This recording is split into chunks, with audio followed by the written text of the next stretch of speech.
Hi, everyone. Welcome to another episode of the Future of Team podcast. My name is James Giroux, and I am joined by my wonderful, amazing, lovely From Down Under co-host, Teal.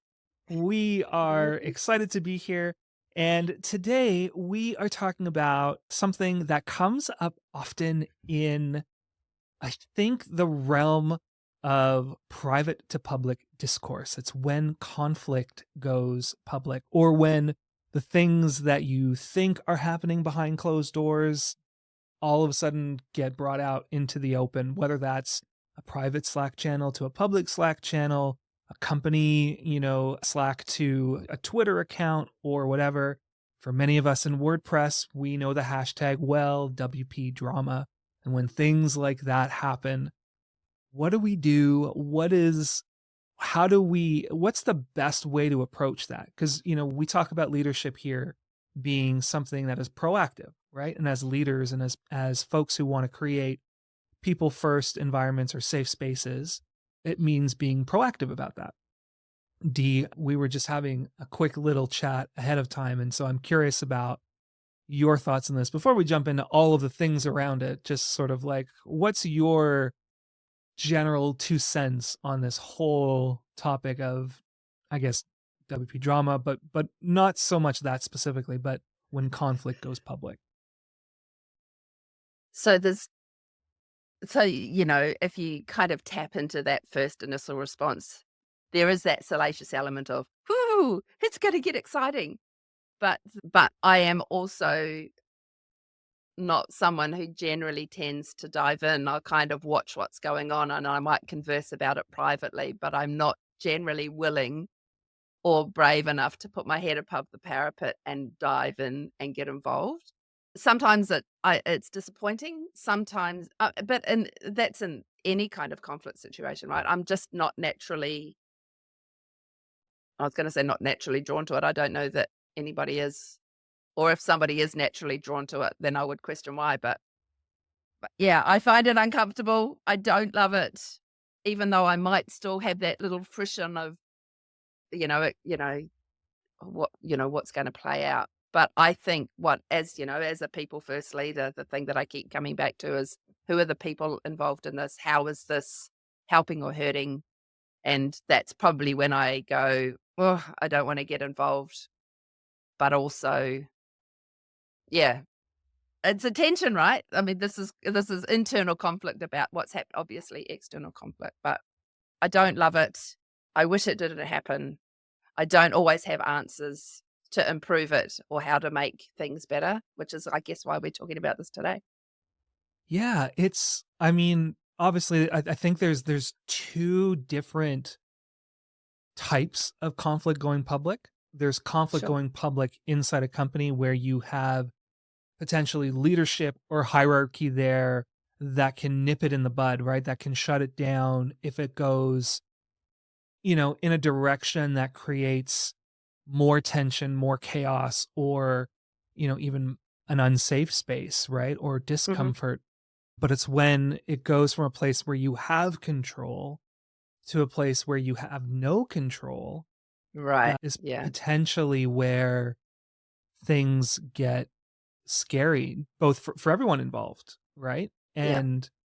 And I guess for me, I look at it in a couple of different ways. The first thing I look at is, well, why has it had to go from a space of control to a space of no control, right? Right. What's happened? What's the breakdown in communication internally that's gone on there that has Mhm. caused the spillover? So, as an ally, right, of folks, I look at it and I go, is there something here where somebody feels powerless or unheard Mhm. or dismissed or Yeah. whatever in a situation, and that's why they're bringing it out, because they're not able to get the resolution, the support, the attention that they need in order to feel safe and comfortable in the environment or the community that they're participating in. So that's the first thing. I don't know if Yeah. you have any thoughts on that, but No. that's cool. Well, yeah, no, I when that happens, I guess there's a couple of ways of looking at it, right? Is that And I love that your approach is always you going straight to empathy and straight to empathy for the person who might be kind of airing that grievance. Whereas I'm so judgmental that I might actually go to, are they really just wanting to burn the place down? Sometimes it happens, but maybe they just want to burn the place down because they are hurting and not getting what they need. So I really appreciate that there are people in the world that go to empathy first. I do in some situations, but again, and again, this whole thing of when conflict is public and when you're seeing, I will go to judgment first, often, which is possibly why it's very smart that I don't dive in because I would be Mm. bringing my preconceptions to that conversation beforehand. Yeah, It no, makes I me sound think like a horror. well, I and wonder. that's human nature, right? We Yeah, wanna take a side. If it's a conflict, there's a right and a wrong, yeah, right? And we make a right. judgment call about what's right and what's wrong. I don't know if it's just growing up in a French, Irish, Canadian household where the only volumes we had were loud and louder, right? And emotions were Wow. always at 11, and so that sense of you gotta you've gotta ignore the volume and listen to the words Yeah. behind the volume is just Wow. something That's that is like a natural thing, right? From my yeah. upbringing, and that's not everyone, right? My wife comes from No, well, very for us, it was the complete opposite. It yeah, was no yelling, no arguing. You just shut it down, wall it off, and keep and keep moving. So, yeah. yeah, which is probably, again, a big part of the reason why conflict makes me twitchy, and I've Conflict had yeah. to learn a lot more about how to engage with it, particularly as a leader and as a manager.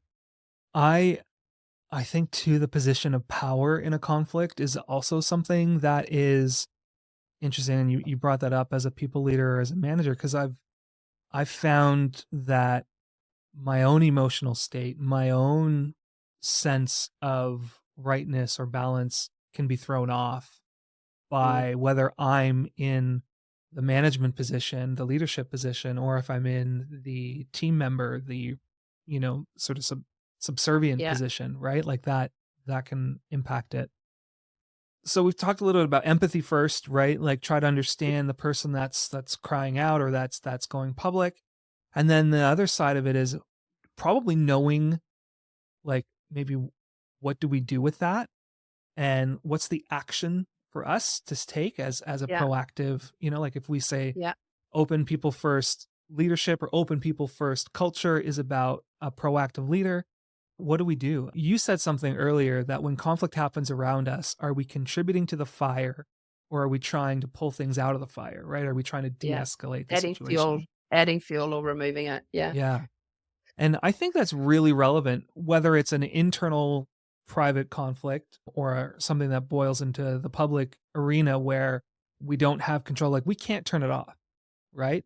Mm, When it's in public, whether you're a CEO or a leader or whatever, you can't turn it off. It is just going to right. to be what it is. But you can help that fire die faster by doing things to de-escalate. Yeah, so I'm just curious about what your thoughts are on that. There's a question that I ask myself, and it's not just in situational in conflict. I mean, I'm a project manager, so these things come back all the time. What is the outcome that we want? What's the outcome that we want? How do we get to that? What's the outcome? And the outcome is we want to safely is this to resolve that conflict, then and in a way that is caring for both parties, regardless of whether that's two humans, whether that's a department and a human or a company and a human or two companies, I don't even know. But the is asking that question, what do we need here? What does this person need here? Okay, this person needs to be heard.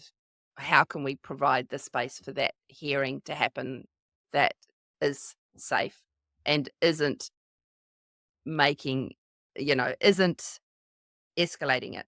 So it's but then it's also yeah, I mean, that it keeps coming back to what do we need here? What needs to happen here?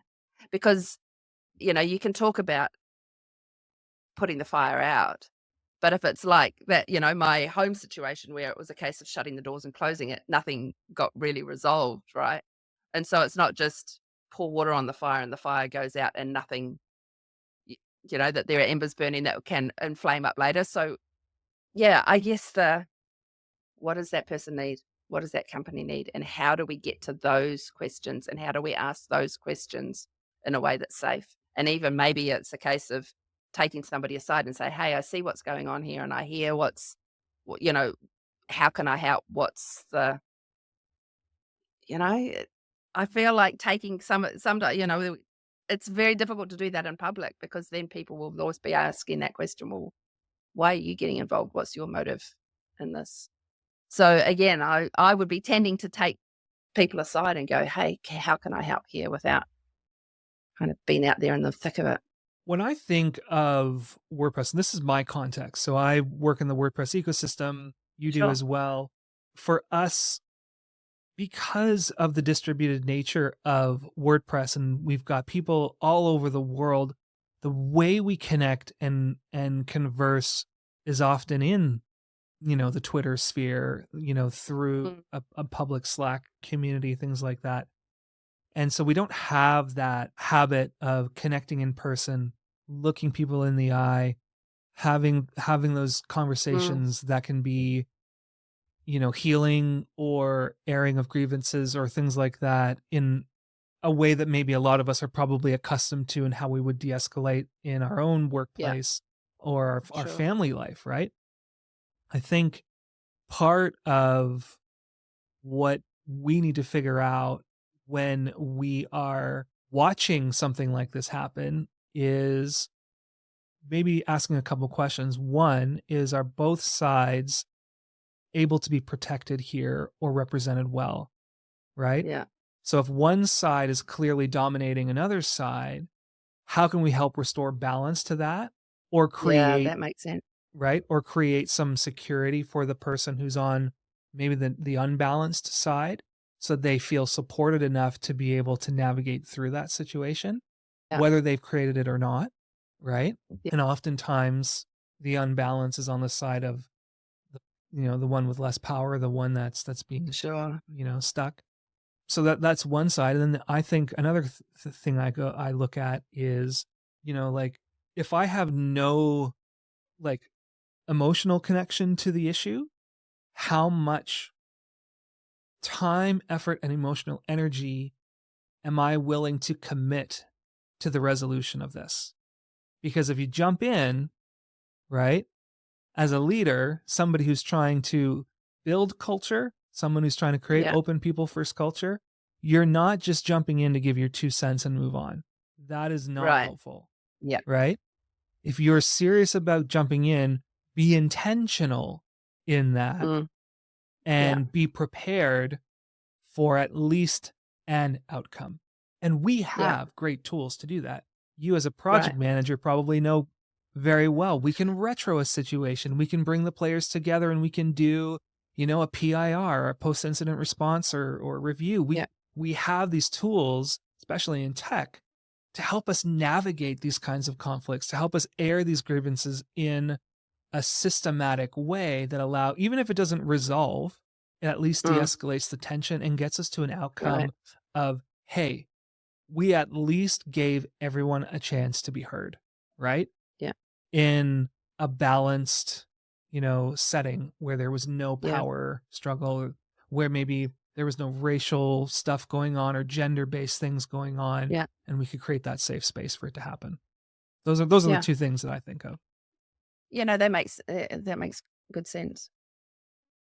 I was thinking as you were talking, it's like this isn't just when conflict goes public. Like this was conflict in your Slack channel, in your company when somebody, you know, all of this is applicable in any conflict situation. Actually, Yeah. I should be taking notes.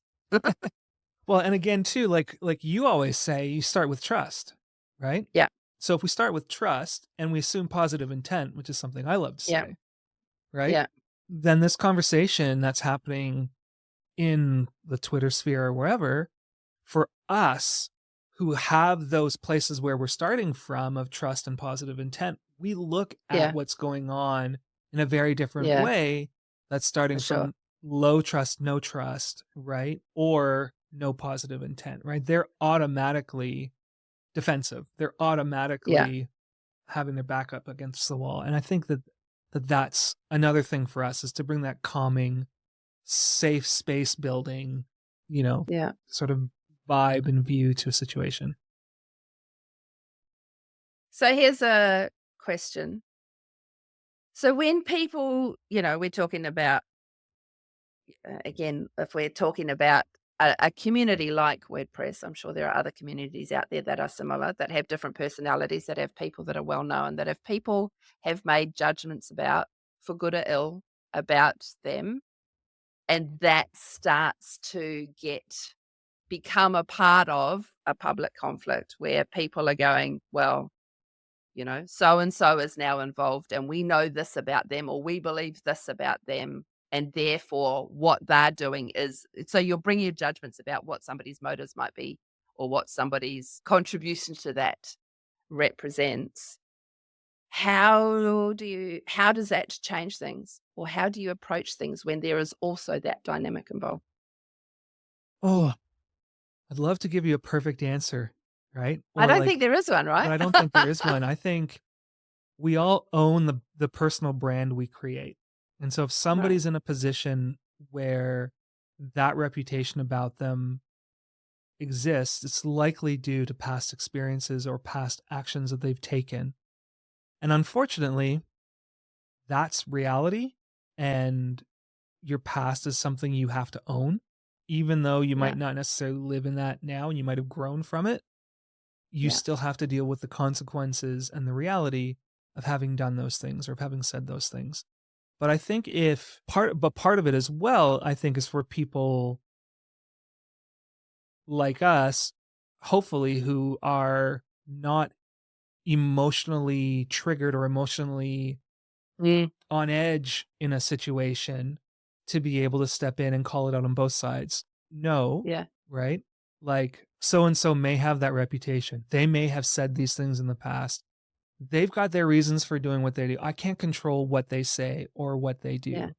But in this situation here, I am not going to allow those past experiences and those past issues and challenges disrupt and cloud the real issue here. And if we start moving into personal attacking somebody, right? Yeah, exactly. Or going in that direction and it becomes about, well, so and so is, always on a power trip or so and so, never does this or, such and such always happens, right? Like you can start to see how that absolutist language, that emotional response becomes about the individual or the company and not necessarily about the situation and getting to that outcome we're after, Yeah. which is at least a balanced, safe space to air grievances and, be heard. If not, that's a thing too, right? I don't assume resolution is possible in any of these Yeah. conflicts because you're always Right. going to have people who disagree, right? And I tension is think actually yeah. okay, but and Yeah. disagreement's okay. Just it's uncomfortable, but it's okay. I think we are also up against people's perceptions, and Mhm. I think being able to separate what the actual current issue is from people's perceptions, because those can be wildly inaccurate and come with all of their own biases and, concerns and experiences for good or ill that I think I think you're onto something there when you're trying to kind of separate all of the other external baggage and let's just keep focused on what the current issue is and the outcome that we want to get to within this issue and being able to look after people within all of that. Yeah, that's very sound. I think, to say that is one thing when you're not in the middle of it, right? Of And it's course. not something you're emotionally connected to is good. And I wonder if that's an opportunity for us in our communities to think of almost like creating that kind of a role, like almost like an official mediator, right? Or Mhm. somebody that you can call in who's maybe done extra training on this or who Right. aligns with that to be able to jump in and play that role And that is the way they contribute. That is the Yeah. way they support the communities by actually jumping into the middle of conflict Right. and separating, the issue from the rest of it and helping to at least get both sides heard. Because I Yeah. had a situation this week where somebody said something to me about something that I had done that made them uncomfortable, and then I was freaked out. I freaked out, right? Yeah. Because I'm, like, well, what did I do? And like my stomach's in knots, and I'm like, all my emotions are roiling, and it knocked me out for like 3 hours as I was Yeah. trying to figure out what I could have possibly done to cause this specific thing to happen. And I'm Yeah. like, okay, like I am not in a place where I can deal with this conflict. It wasn't a conflict. There was no Yeah. conflict. It was somebody giving me feedback. It was somebody Feedback. saying how they felt about something that I had done. It wasn't about me, right? It was just the Mm. approach that I'd taken. They were fine, Yeah. right? Yeah. But so you can imagine if I had gone public or if that had been a public discourse or something, Yeah. like Yeah. I would not have been able to respond in a way that was constructive. In that situation, was going, I need an ally. I need Yeah. somebody to come in, and I just need them to let me vent to them and freak out Yeah. to them about Yeah. what I'm experiencing and what I'm feeling, and either help me calm down and come down from that Yeah. fear hill, right? Or figure out a way to help me resolve this in a way that is safe and supportive for both sides. Mhm. Right. So you can imagine how people who are going public with these things must feel, Yeah. right? And the need. So I don't know. That's just a random thought I had about it all too. No, I get it. I wonder, what's your experience been in companies? Are there company policies around how conflict gets handled? Do you have set processes in place? Is there a space for that in wider public community to go, when something like this happens, here is our checklist of things that we go through to resolve it. Do we have that in WordPress? I don't even know. I mean, I know that we have, reporting for We some situations, but we have a code of do we have a conduct, process? You have a but I code of don't conduct. know That's the word I was looking for. I don't know if our code of conduct includes conflict resolution Yeah, that'd be processes. interesting to explore. We have a incident report team, right? And we have sort of like the escalation of code of conduct violations, and we have a process for that. That's different to That's different disagreements than over. having a beef. Yeah. Yeah, yeah. And interestingly, when I think back to my own work experience, that's the traditional role of HR, to come in and Right. play that mediator role, right? Which Which is fraught with its own conflicts, right? mhm, Because HR you always think HR is my ally, but in actual fact, HR represents the company. that's right. And so, yeah, So that's a they're tricky not one. necessarily the right person, which Right. puts the onus, I think, on the leadership layer of companies to play that role, right? Mm, Now, when it's a conflict between a manager and a direct report, that's dicey. That's maybe where HR can come in as a bit more of a neutral, because the company's mm, best interest is both sides getting on right. and Yeah. going well. In a wider community, a broader community sense, yeah, I to be honest with you, I do think companies should have conflict resolution pathways, and I think there should be, Sure. you know, Yeah. ideas, thoughts, processes, and it depends on the company. Some might do it through their agile rituals, right? So, Right. we're in tech, so software delivery, agile is generally what we use. A lot of us are using some kind of framework around that and have different steps or processes in place to regularly connect and talk through challenges and issues and do Mm, reflections, and we call them retrospectives in agile. And they're just opportunities, yeah, to air our beef, for lack of a better term, right? Air yeah. our grievances and get it all out in the open. Not Yeah. everyone takes it. A really good company and a really good PM will do a fantastic job of playing that role of a neutral third party who can create safety and who can create a culture where a team can and facilitate a team actually navigating through conflict. So I Yeah. think that can exist and probably does in that regard.